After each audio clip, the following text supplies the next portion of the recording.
Selamat malam pemirsa, TVRI Stasiun Maluku kembali hadir menjumpai Anda dalam Maluku Antar Nusa untuk edisi malam ini bersama saya Novita Jenbonara. Beragam topik berita menarik hasil liputan tim redaksi kami sesaat lagi dapat Anda simak. Namun sebelumnya kita ikuti cuplikan berita utama.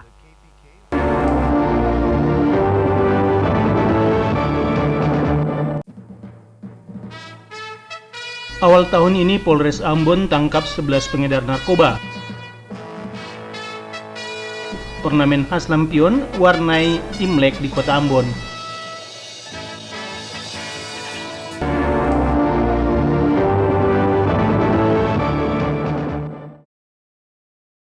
Demikian tadi cuplikan berita utama Maluku Antar Nusa dan kini kita ikuti berita selengkapnya.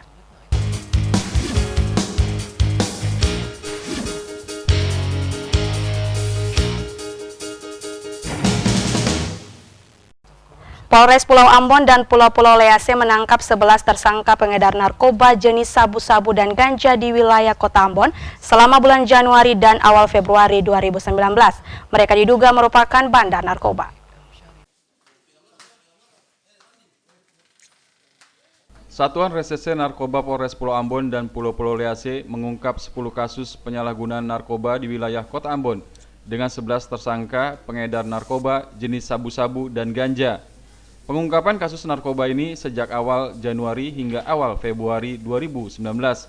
Dari 11 tersangka itu dengan rincian 7 pengedar sabu-sabu dan 4 pengedar ganja. Polisi menyita barang bukti narkoba dari 11 tersangka itu sebanyak lebih dari 8 gram sabu-sabu dan 7 gram ganja kering. Kapolres Pulau Ambon dan Pulau-Pulau Lease AKBP Sutrisno Hadi Santoso mengatakan jalur masuk peredaran narkoba di Kota Ambon melalui jasa pengiriman, transportasi laut, dan transportasi udara. Narkoba jenis ganja diduga berasal dari Papua, sedangkan sabu-sabu dari Jakarta dan Surabaya.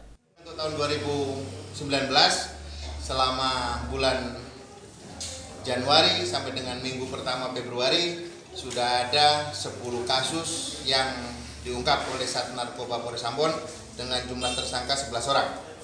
Dengan barang bukti ganja sebanyak 7,3 gram, sabu-sabu sebanyak 8,6 gram, sementara untuk yang minggu pertama bulan Februari jumlahnya adalah 11 gram. Sepanjang tahun 2018 lalu, Polres Ambon mengungkap 59 kasus narkoba dengan 69 tersangka. Dari total tersangka yang ditangkap itu, polisi menyita ganja sebanyak 615 gram lebih, sabu-sabu sebanyak 83 gram lebih, PCC 100 butir, dan tembakau gorila sebanyak 10 gram lebih. Seluruh tersangka kasus narkoba itu telah diproses hukum. Christine Sipahelut Kurniawan melaporkan. Akibat cuaca ekstrim sepekan ini mengakibatkan tidak ada pelayaran untuk kapal berukuran 35 gross ton ke bawah untuk rute selatan Laut Banda seperti Maluku Tenggara, Maluku Tenggara Barat, Maluku Barat Daya maupun rute Kepulauan Aru.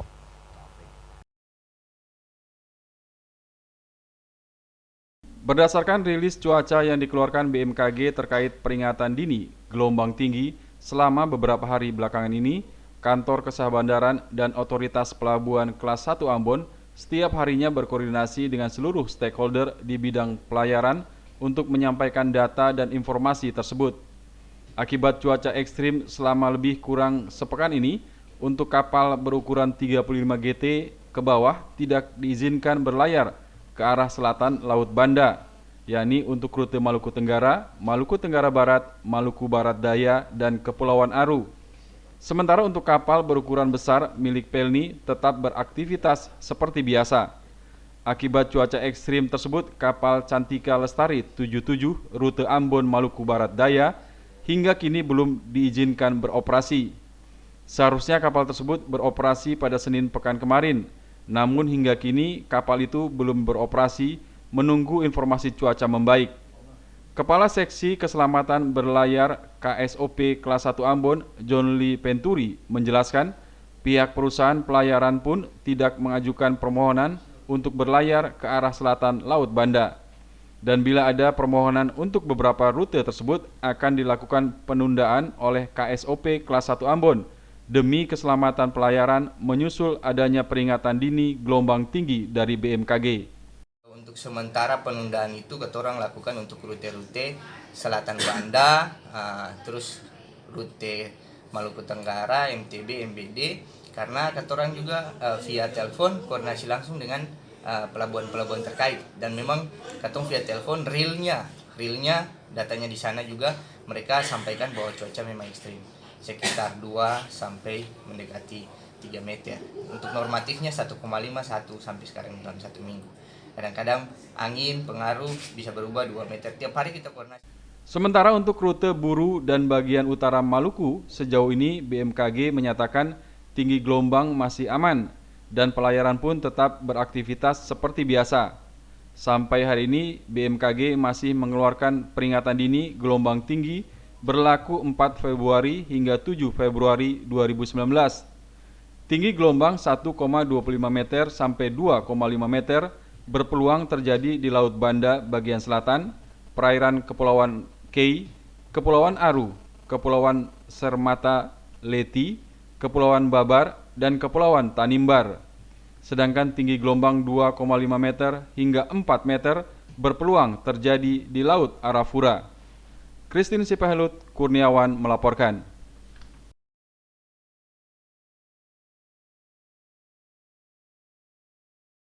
Puluhan supir angkutan kota jurusan Masohi, Makariki, dan sekitarnya mendatangi kantor Dinas Perhubungan Maluku Tengah. Mereka mempertanyakan kebijakan dinas setempat terkait pengaturan parkir di area Terminal Binaya, Kota Masohi.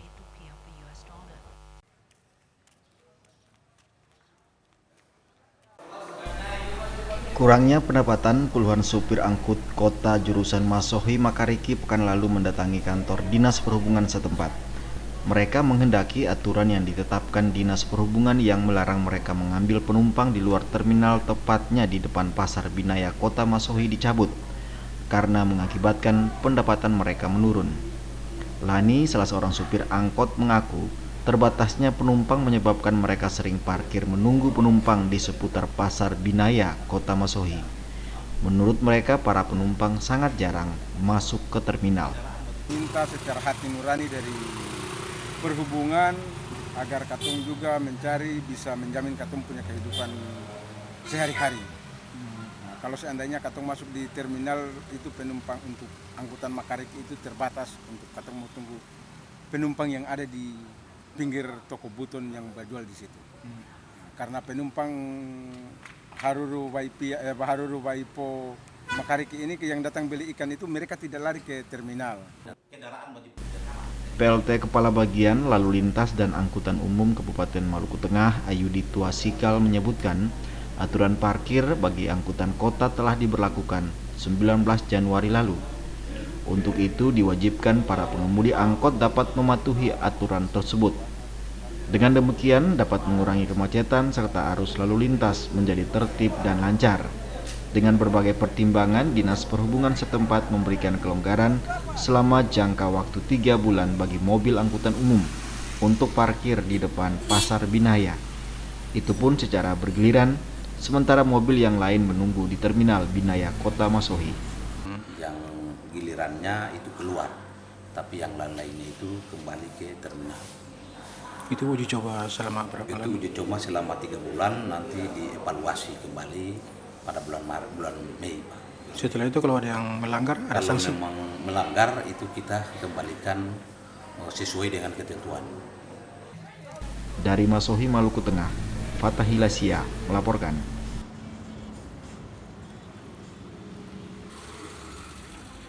Komunitas keturunan Tionghoa termasuk yang ada di Ambon kini berbenah menyambut Tahun Baru Imlek 2570 tanggal 5 Februari 2019. Berbagai ornamen warna merah dan kuning keemasan yang identik dengan Tahun Baru Imlek menghiasi rumah dan tempat ibadah komunitas keturunan Tionghoa di daerah ini. Ejaan yang menyebutkan bahwa penanggalan awal permulaan daripada Ketua Walubi Maluku Wilhelmus Jawerisa menyampaikan dalam menyambut Tahun Baru Imlek setiap tahunnya komunitas keturunan Tionghoa termasuk yang ada di Ambon senantiasa menghias rumah dan tempat ibadah. Hiasan yang didominasi warna merah dan kuning keemasan terdiri dari berbagai dekorasi dan ornamen yang identik dengan tahun baru Imlek yang tahun ini disebut tahun babi. Wilhelmus Yawerisa menegaskan tahun 2570 adalah tahun babi yang maknanya adalah harmoni, namun dalam keharmonian itu akan terjadi berbagai bencana alam.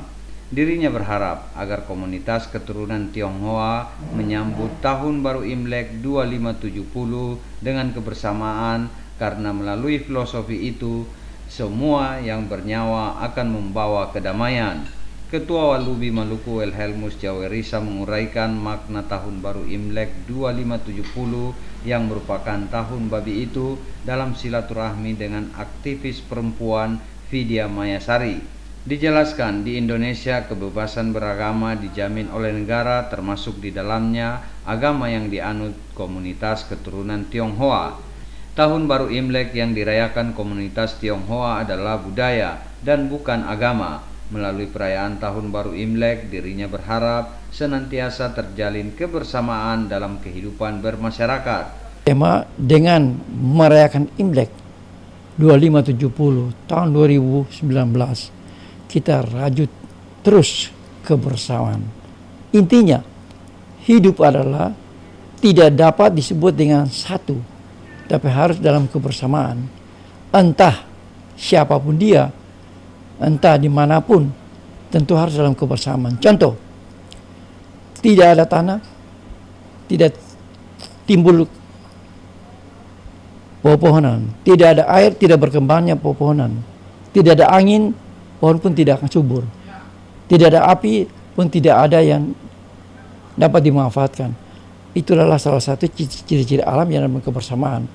Jadi manusia harus hidup dalam kebersamaan, yang mana saling mengisi, saling membutuhkan, dan saling membangun harmonisasi, karena sesungguhnya itu harapan daripada Sang Pencipta. Alhamdulillahirrabbilalamin, saya bangga bisa bertemu dengan Bapak, kemudian Bapak menerima saya dengan baik. Kita semua bersaudara Pak, ya, satu bangsa. Yang penting semua harmoni ya Pak ya. Oke, dekat rakyat, dekat dengan umat. Dalam menyambut datangnya tahun baru Imlek 2570 tahun 2019, komunitas keturunan Tionghoa yang tergabung dalam umat Buddha akan merayakannya malam ini, yang dipusatkan di Buddha Center kawasan Gunung Nona Ambon. Boy Nahrum Edmond Tupan melaporkan.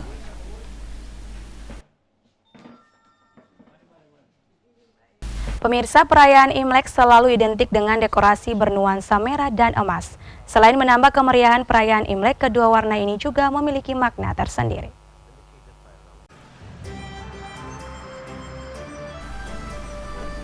Tahun baru Imlek 2570 Kongjili akan dirayakan masyarakat Tionghoa Selasa besok. Seminggu sebelumnya, masyarakat Tionghoa telah mempersiapkan berbagai ornamen menyambut tahun baru Imlek 2570 Kongjili. Berbagai ornamen ini selalu identik dengan elemen bernuansa merah dan kuning keemasan, baik itu lampion, pakaian, dan hiasan lainnya. Kedua warna ini memiliki makna tersendiri. Warna merah atau warna Hong telah menghiasi perayaan Imlek sejak 2000 tahun silam. Dalam tradisi Tiongkok ada 5 elemen penting, yaitu air, api, kayu, logam, dan tanah. Jika sesuai dengan urutan, warna yang mewakili kelima elemen itu adalah hitam, merah, biru, hijau, dan kuning. Dari besok mulai 1 penanggalan lunar jatuh pada tanggal 5 Februari menjadi bagian daripada harus yang kita syukuri dan kita sampaikan kepada masyarakat bahwa setiap tahun juga mempunyai sesuatu zodiak penguasaan, yang mana zodiak kemarin dikuasai oleh penguasa anjing, tahun ini diberi kekuasaan kepada tahun babi, yang akan membuat suatu karakter perubahan sesuai dengan identitas dan kemauan penguasa itu. Orang Tiongkok kuno berkeyakinan kelima elemen tersebut yang membuat segala sesuatu di alam raya. Warna dalam budaya Tiongkok mengacu pada berbagai warna yang dianggap menguntungkan atau tidak menguntungkan. Mereka memahami warna datang secara alami, seperti warna merah yang sesuai dengan warna api. Merah melambangkan keberuntungan dan sukacita. Selain warna merah, warna sakral lain yang ditemui pada perayaan Imlek adalah warna kuning keemasan. Kuning dianggap sebagai warna yang indah, yang menghasilkan yin dan yang. Yin dan yang memiliki arti bahwa suatu hal tidak bisa berdiri sendiri tanpa didampingi hal-hal lain yang berkebalikan, baik dan buruk, terang dan gelap. Selain itu, warna kuning juga merupakan warna untuk kekaisaran Tiongkok. Kuning menandakan netralitas dan keberuntungan. Warna ini selalu mewarnai istana kerajaan, altar, dan kuil-kuil atau tempat ibadah. Itulah makna dua warna yang selalu identik menghiasi perayaan Imlek. Devi bin Umar dan Berti Opir melaporkan. Salah satu yang ditunggu-tunggu jelang Tahun Baru Imlek 2019 adalah ramalan Sio. Sio apakah yang diprediksikan membawa keberuntungan dan kewaspadaan di Tahun Baru Cina ini? Berikut liputannya. Sio menggambarkan kepribadian dan psikologis dari tiap simbol pada zodiak Cina. Sio juga memprediksikan reputasi serta karakteristik masing-masing orang. Jelang Imlek 2570 Kongjili atau 2019 Masehi, Sio merupakan salah satu hal yang ditunggu-tunggu. Menurut siklus zodiak Cina, tahun ini 2019 adalah tahun babi dengan unsur tanah atau bumi. Babi adalah tanda ke-12 dalam zodiak Cina dan dilihat sebagai independen, tulus, setia dan tegas yang tidak takut kesulitan dalam hidup. Pada karakteristik ini, mereka juga menikmati hubungan yang harmonis dengan orang-orang di sekitar mereka. Tahun-tahun yang dirayakan sebagai tahun babi adalah 1935, 1947, 1959, 1971, 1983, 1985, 1995, 2007, dan 2019. Ada beberapa sio di tahun 2019 yang berunsur babi tanah, yaitu sio monyet, harimau, dan sio kuda. Dalam tahun babi tanah, sio monyet akan bergelut dari sisi keuangan hingga asmara. Sio monyet akan khawatir tentang tekanan keuangan, terutama pendapatan yang diperoleh melalui pekerjaan sendiri. Untuk sio harimau, diprediksikan akan menjalani tahun ini dengan percaya diri. Semua upaya dari tahun-tahun sebelumnya akan dihasilkan pada tahun ini.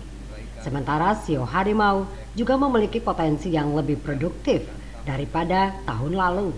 Namun kesabaran pemilik sio ini akan diuji. Sio kuda, pemiliknya akan beruntung dan bahagia. Pada tahun babi tanah ini, pemilik sio kuda akan bersinar, baik pada sisi kekayaan, pendidikan, dan gaya hidup. Namun, gaya hidupnya harus diperhatikan dan berimbang dengan gaya hidup sehat, dengan makanan yang baik dan menjaga kondisi fisik. Itulah beberapa sio yang beruntung dan harus waspada pada beberapa sisi kehidupan. Sio adalah gambaran kepribadian dan psikologis tiap simbol zodiak Cina. Namun, semua hal yang terjadi pada kehidupan manusia adalah rahasia Tuhan. Devi bin Umar dan Berti Opir melaporkan.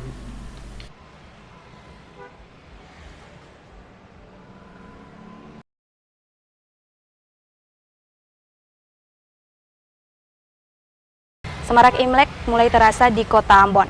Salah satunya di Jalan Antoni Ribok dan Jalan Ayepati. Ratusan lampion sudah mulai dipasang di berbagai sudut jalan.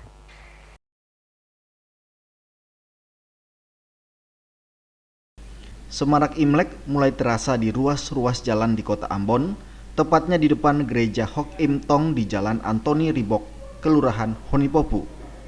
Ratusan pernak-pernik Imlek seperti lampion dan naga-naga sudah mulai terpasang di sepanjang jalan dengan berbagai ukuran. Pemasangan pernak-pernik Imlek ini sudah menjadi tradisi sejak beberapa tahun lalu. Sejumlah jemaat GPM khusus Hok Im Tong mulai sibuk mendekorasi halaman gereja yang nantinya akan diselenggarakan malam pergantian tahun Imlek.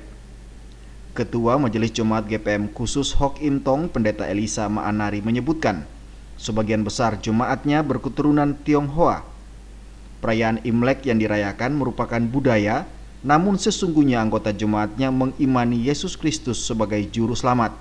Sebagai orang Ukintong yang merayakan Natal, kami punya persiapan membentuk panitia khusus yang tergabung dengan panitia hari-hari besar gerejawi yang bertugas 1 tahun adanya.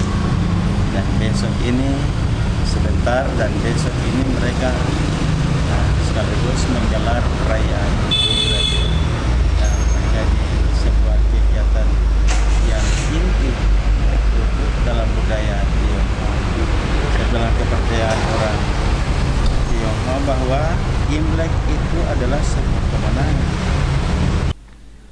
Menjelang perayaan Tahun Baru Imlek, Jemaat Khusus Hok Im Tong menggelar ibadah malam. Sedangkan besok hari akan dilangsungkan ibadah bersama dan pertunjukan barongsai. Selain di Jalan Antoni Ribok, ratusan ornamen Imlek juga terlihat di Jalan Ayepati yang menjadi pusat keramaian di Kota Ambon. Sebagian pedagang berketurunan Tionghoa memasang berbagai ornamen lampion berwarna merah dan keemasan sebagai bentuk kemeriahan menyambut Tahun Baru Imlek. Minggus Noya dan Lamarunga melaporkan. 92 siswa peserta ujian nasional SMP Negeri 12 Ambon tahun ajaran ini akan mengikuti UNBK. Padahal sekolah tersebut masih minim kekurangan komputer.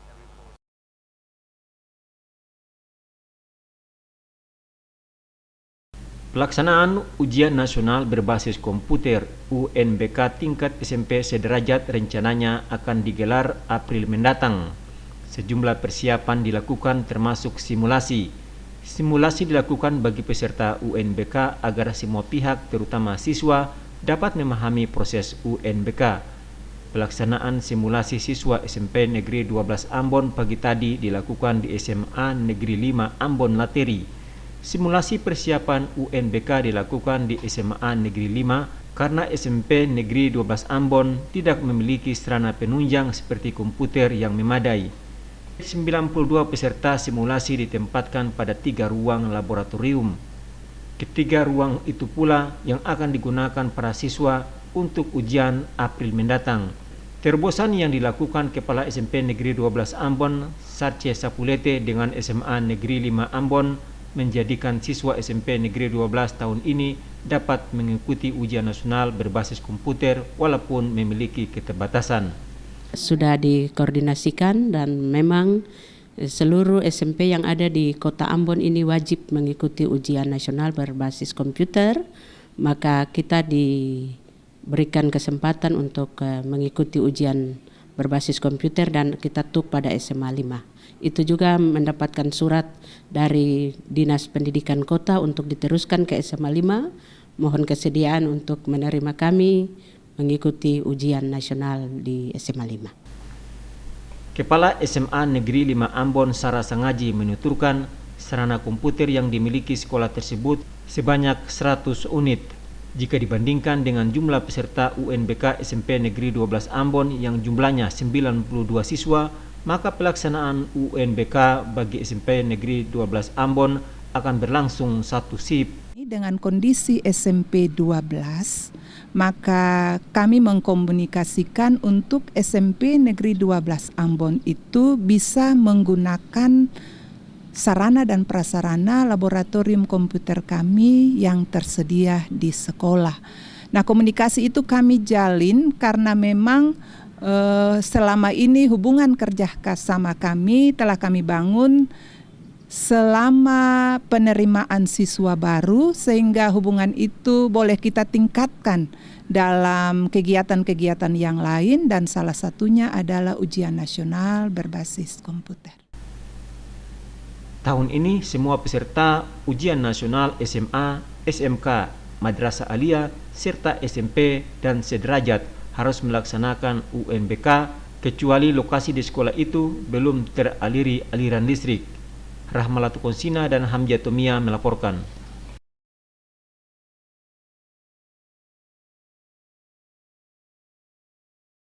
Siswa kelas 9 MTS Al-Muhajirin Waiheru Ambon dipastikan tahun ini mengikuti ujian nasional berbasis komputer. Sebagai persiapan, 100 siswa MTS Al-Muhajirin mengikuti simulasi UNBK di SMA Negeri Siwa 5 Ambon.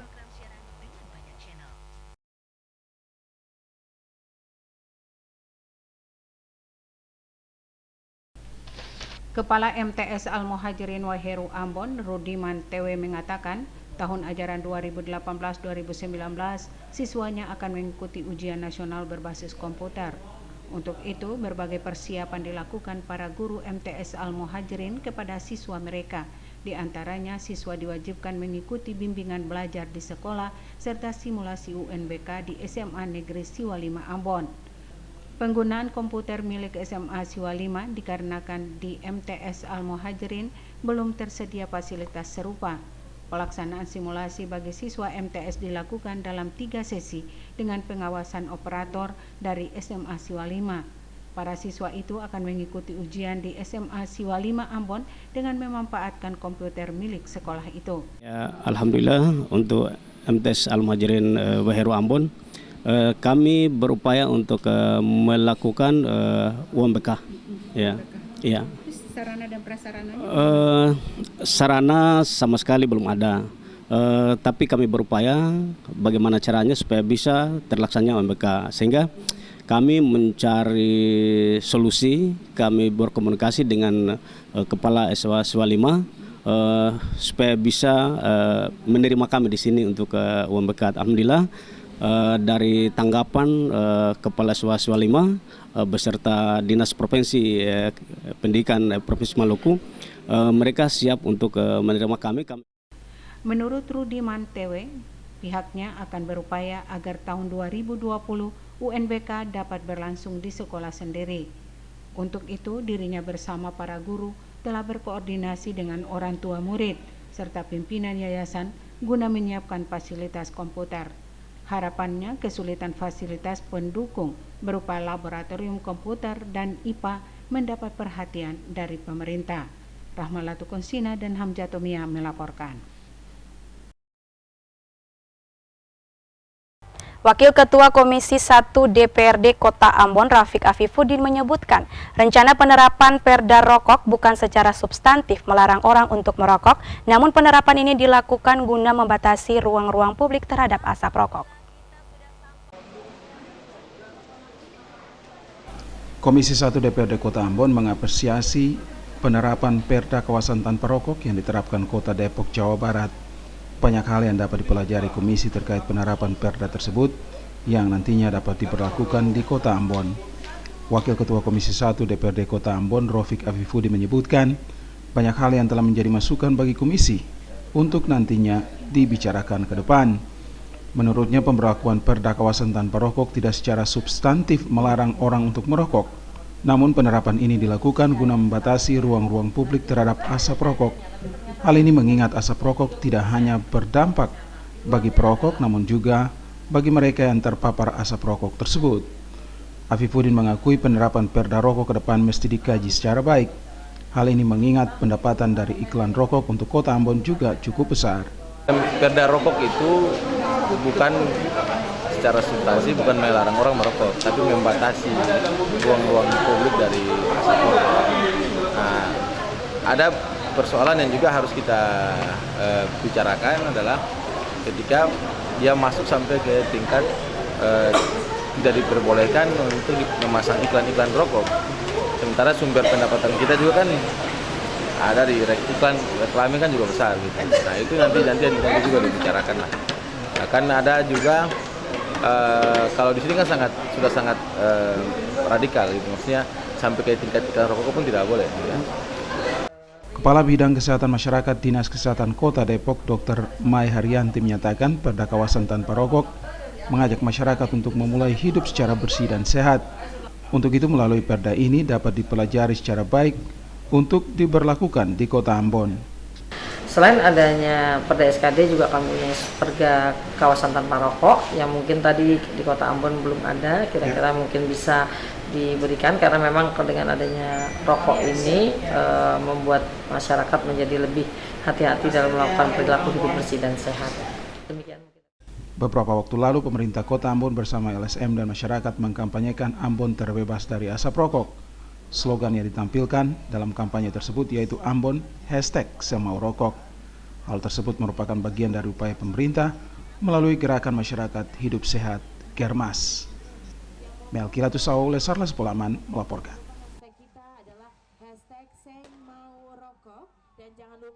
Kepala Bidang Kesehatan Masyarakat Dinas Kesehatan Kota Depok Mai Haryanti menyebutkan penanganan kawasan kumuh tidak hanya menjadi tanggung jawab pemerintah. Penanganan tersebut dilakukan secara bersama-sama dengan melibatkan semua unsur organisasi perangkat daerah, masyarakat maupun LSM. Kepala Bidang Kesehatan Masyarakat Dinas Kesehatan Kota Depok Dr. Mai Haryanti menyebutkan penanganan kawasan kumuh dilakukan secara bersama baik pemerintah, LSM, swasta, dan masyarakat. Dengannya beban pendanaan terhadap penanganan persoalan kekumuhan dapat diatasi secara baik. Pemerintah Kota Depok dalam penanganan kawasan kumuh melibatkan semua unsur organisasi perangkat daerah, lembaga bantuan keuangan internasional, dan masyarakat. Hal ini diungkapkan Dr. Mai Haryanti dalam pertemuannya bersama Komisi 1 DPRD Kota Ambon belum lama ini di Depok. Menurutnya terkait penanganan kawasan kumuh, semua OPD terkait akan turun ke lapangan melihat berbagai persoalan kekumuhan di kota itu. Setelah itu, dinas terkait akan rapat bersama untuk mencari berbagai solusi guna menangani persoalan tersebut. Pemerintah Kota Depok mematangkan sistem teknologi dan informasi dengan mewujudkan Smart City atau kota cerdas. Kita punya Kotaku itu yang bekerja di kawasan kumuh. Kita bekerja sama juga dengan USAID, IWAS, Indonesia Urban Water Sanitation Hygiene.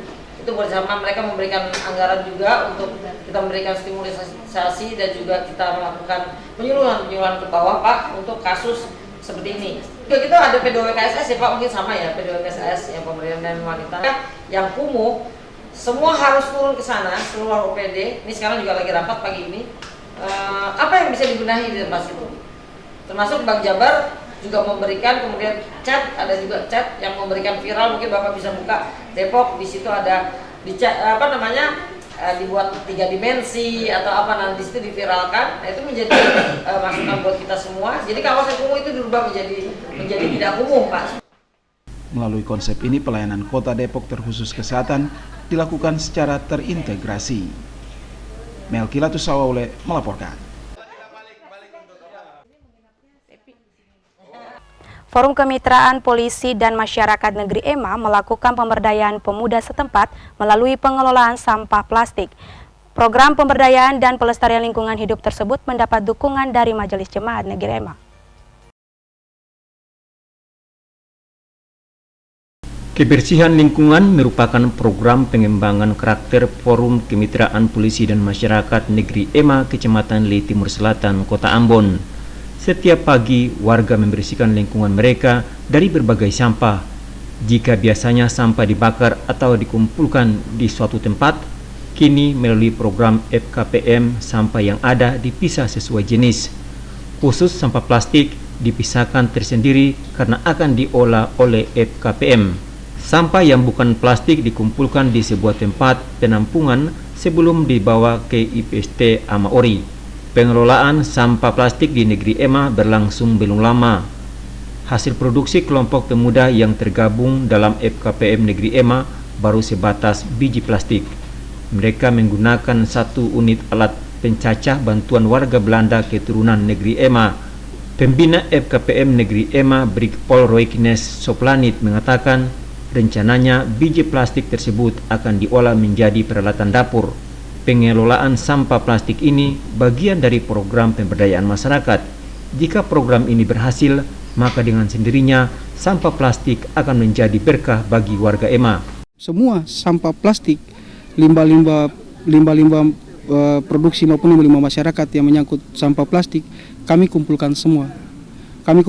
Kemudian kami olah di sini. Teknisnya adalah setiap hari kami membersihkan kampung ini.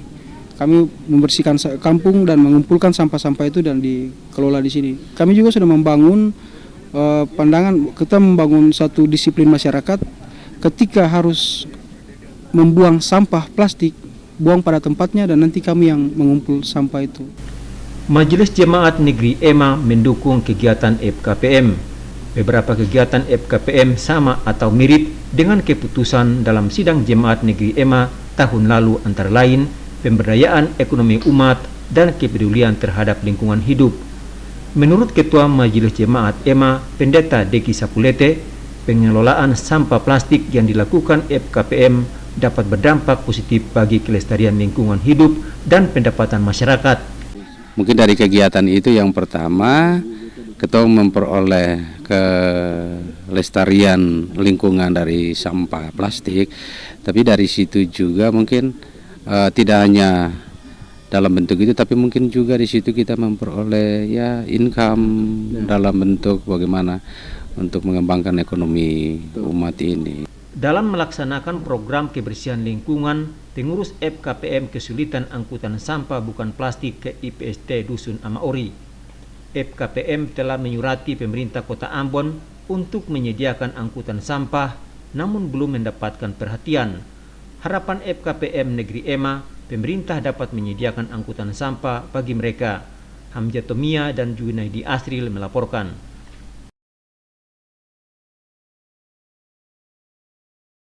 Dalam upaya memberdayakan masyarakat melalui potensi yang ada pada program studi pendidikan ekonomi, Fakultas Keguruan dan Ilmu Pendidikan FKIP Universitas Patimura melakukan pengabdian masyarakat. Lokasi pengabdian masyarakat yang akan dilakukan dari tanggal 4 hingga 10 Februari 2019 berlokasi di Desa Lala, Kecamatan Namlea, Kabupaten Buru.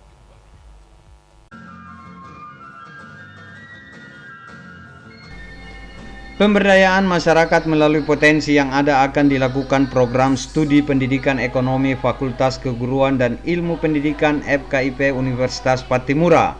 Panitia Pelaksana Pengabdian Masyarakat Pendidikan Ekonomi FKIP Unpati Angel Chelsea Pahelut menyampaikan kegiatan yang akan dilakukan pihaknya merupakan salah satu mata kuliah yang berkarakter kemasyarakatan. Dijelaskan, melalui mata kuliah studi masyarakat Indonesia, mahasiswa diajarkan untuk melahirkan dan merancang kepekaan terhadap fenomena masyarakat dalam kehidupan sosial dan berbagai kebutuhan. Kegiatan pengabdian masyarakat yang akan berlangsung dari tanggal 4 hingga 10 Februari 2019 di Desa Lala, Kecamatan Namlea, Kabupaten Buru, diikuti 131 peserta. Pelepasan peserta dilakukan Dekan FKIP yang diwakili Wakil Dekan 3 Dr. Hasan Tuaputi. Dalam sambutannya, Dr. Hasan Tuaputi menguraikan sebagai masyarakat ilmiah yang akan turun melakukan pengabdian, para mahasiswa dituntut menunjukkan hal yang positif dan berkualitas dalam membangun serta menciptakan harapan yang cerah. Diharapkan kepada mahasiswa peserta pengabdian kepada masyarakat agar mampu memberdayakan masyarakat dengan potensi yang ada untuk dituangkan dalam sebuah karya ilmiah. Sementara Ketua Program Studi Amjad Salong menegaskan, melihat perkembangan arus globalisasi saat ini, nilai dan karakter budaya, sosial dan ekonomi masyarakat yang semakin terkikis, mahasiswa dianjurkan dapat mencari dan meneliti penyebabnya. Boy Nahrum Edwin Opir melaporkan.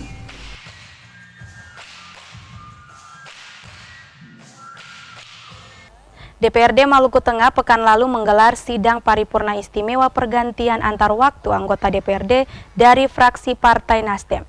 PAW anggota DPRD itu dilakukan Ketua DPRD Ibrahim Ruhunusa.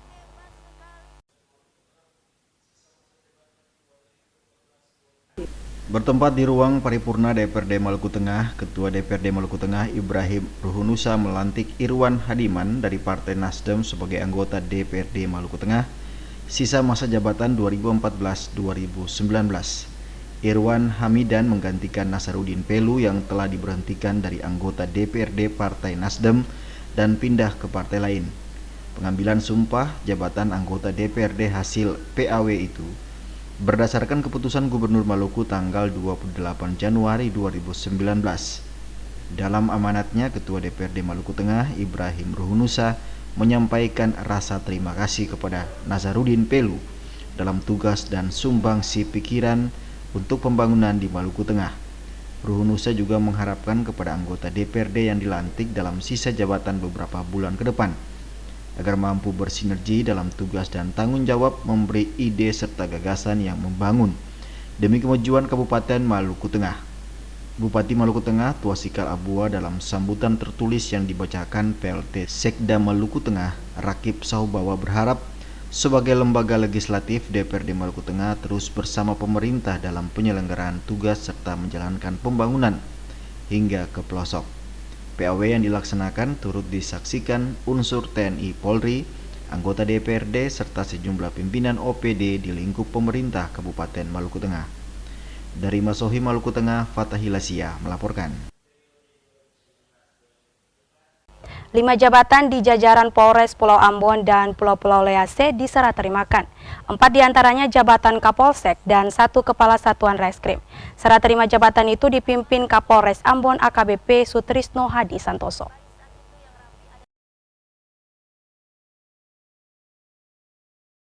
4 jabatan Kapolsek yang diserah terimakan yaitu Kapolsek Saparua, Kapolsek Kawasan Pelabuhan Yosudarso, Kapolsek Baguala, dan Kapolsek Nusandiwe, serta Kepala Satuan Reskrim.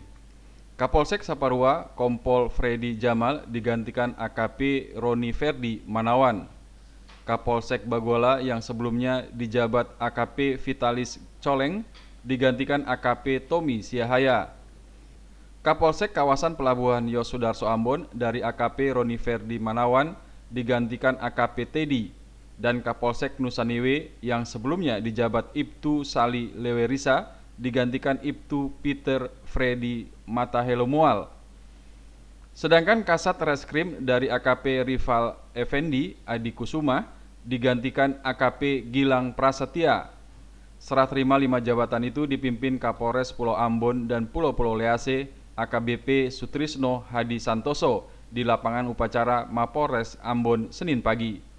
Dalam arahannya, Kapolres Ambon AKBP Sutrisno Hadi Santoso mengatakan tugas dan tanggung jawab Polri akan semakin kompleks ke depan, terutama kesiapan dalam pengamanan menjelang pemilihan legislatif dan pemilihan presiden April mendatang. Selain itu, berbagai agenda lokal maupun nasional lainnya yang akan digelar di Kota Ambon. Untuk itu, sinergitas dengan berbagai stakeholder juga penting untuk mendukung seluruh kerja Polri. Mutasi jabatan dalam suatu organisasi menurutnya hal biasa dan sebagai bagian dari promosi jabatan dan penyegaran bagi personil Polri. Kegiatan serah terima jabatan ini diakhiri dengan pisah sambut yang berlangsung di Aula Polres Ambon. Christine Sipahilut Kurniawan melaporkan.